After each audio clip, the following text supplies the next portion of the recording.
போகிறது கருப்பு மூக்கடலை குருமா. இந்த கருப்பு கடலை குருமாவை செய்யறதுக்கு ஃபஸ்ட்டே நம்ம முன்னாடி நாள் நைட்டு கருப்பு கொண்டக்கடலை இருக்குல்ல, அதை ஒரு 8 to 10 hours நல்லா ஊற வச்சு எடுத்துக்கிட்டு ஒரு 6 to 7 விசில்ஸ் குக்கரில் வச்சு எடுத்துக்கணும். இப்போ நம்ம குருமா செய்யறதுக்கு ஆரம்பிக்கலாம். ஃபஸ்ட்டு அதுக்கு ஒரு குக்கரில் கொஞ்சம் ஆயில் ஊற்றிக்கோங்க.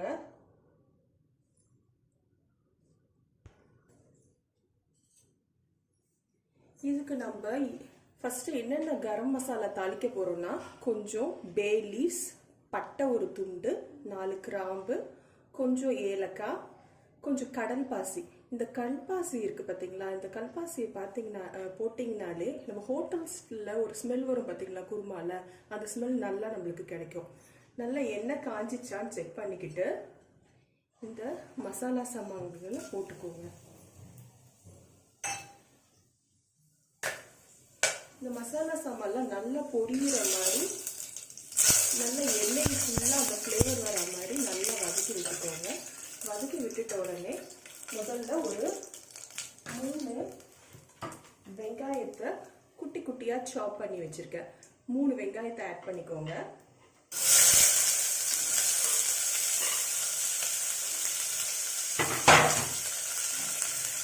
நெக்ஸ்ட்டு ஒரு கொத்து கருவேப்பிலை, அதையும் போட்டுக்கோங்க.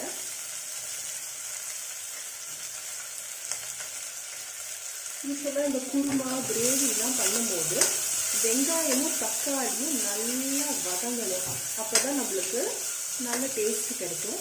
இங்கே வெங்காயம் வதங்கும் போது கொஞ்சம் உப்பு சேர்த்துக்கோங்க. உப்பு சேர்த்திங்கன்னா சீக்கிரமாக வெங்காயம் வதங்கி வந்துடும். இப்போ நல்லா வெங்காயம் வதங்கிடுச்சு. நெக்ஸ்ட்டு இப்போ நம்ம 3 வெங்காயம் ஆட் பண்ணியிருந்தோன்னா ஒரு 4 தக்காளி கிட்ட ஆட் பண்ணிக்கலாம்.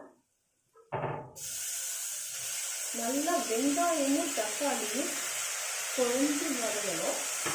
தக்காளி போட்டுட்ட உடனே நம்ம இதுக்கு இந்த டிஷ்ஷுக்கு தேவையான இஞ்சி பூண்டு பேஸ்ட்டும் போட்டுக்கலாம். 1 டீஸ்பூன் இஞ்சி பூண்டு பேஸ்ட் போட்டு இப்போவே இஞ்சி பூண்டு பேஸ்ட்டையும் சேர்த்து போட்டுக்கிட்டிங்கன்னா தக்காளி உள்ள பச்சை வாசனையும் போயிடும், இஞ்சி பூண்டில் உள்ள பச்சை வாசனையும் போயிட்டு நல்லா வதங்கி வரும். இப்போ நல்லா இந்த தக்காளி குழஞ்சி எண்ணெய் பிரிஞ்சு வர அளவுக்கு வதக்கிக்கணும். இப்போ நம்ம தக்காளி ஒரு 3/4 பதம் வதங்கிட்டு இருக்கும்போது இந்த குருமாக்கு தேவையான மசாலாலாம் ஆட் பண்ணிக்கலாம். ஒரு 1/2 டீஸ்பூன் மஞ்சத்தூள், 1 ஸ்பூன் மிளகாத்தூள்,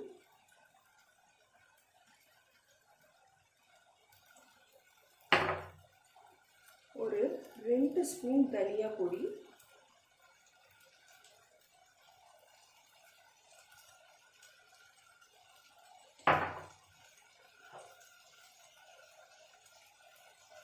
ஒரு 1/2 ஸ்பூன் கரம் மசாலா. இப்போ மசாலாலாம் நம்ம ஆட் பண்ணிட்டோம். இந்த மசாலாவோட பச்சை ஸ்மெல்லு நல்லா போகிற அளவுக்கு வதக்கி விட்டுட்டு, இங்கே பார்த்தீங்கன்னா தெரியும் இந்த தக்காளிலாம் நல்லா மசிஞ்சிருச்சு, எண்ணெய் வெளியே வர்ற மாதிரி நம்மளுக்கு தெரியும். இந்த டைமில் நம்ம வேக வச்சு வச்சிருக்க கொண்டக்கடலையை சேர்த்துக்கலாம். அந்த கொண்டக்கடலை வேக வச்சிருக்க தண்ணியோடய சேர்த்துக்கோங்க.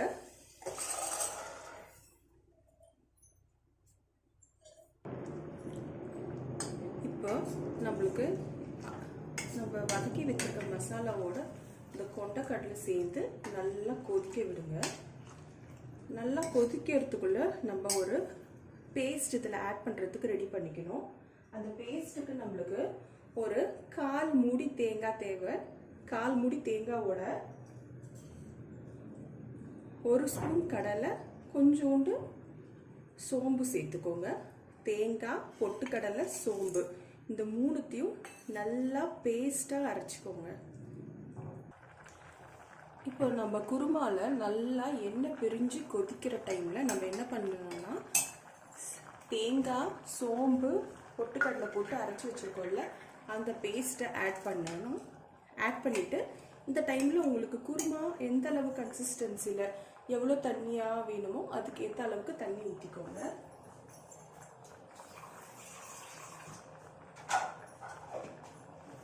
நான் அந்த மிக்ஸி ஜாரை கழுவி கொஞ்சம் தண்ணியே ஊற்றிக்கிறேன். இப்போ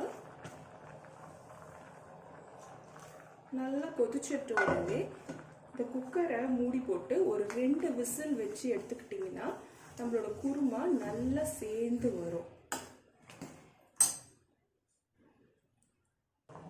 இந்த மாதிரி நல்லா கொதிச்சிட்ட உடனே குக்கரை மூடி போட்டுட்டு ஒரு 2 விசில் வச்சு எடுத்துக்கோங்க.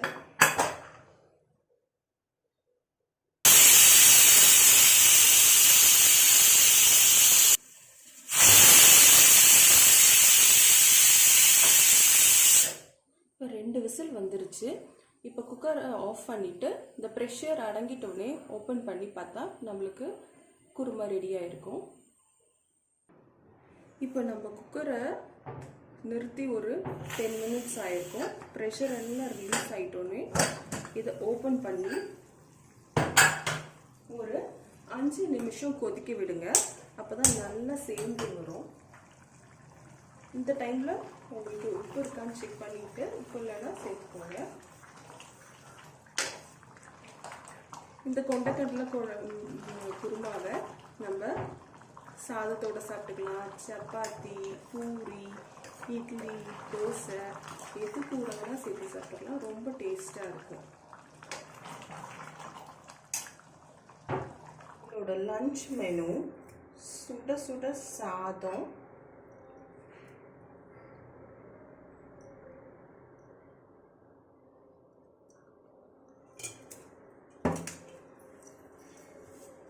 கொண்டைக்கடலை குருமா,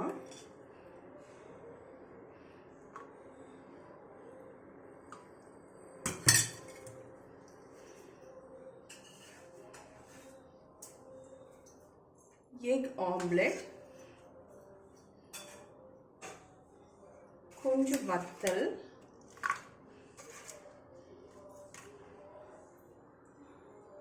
அப்புறமா கர்ட்.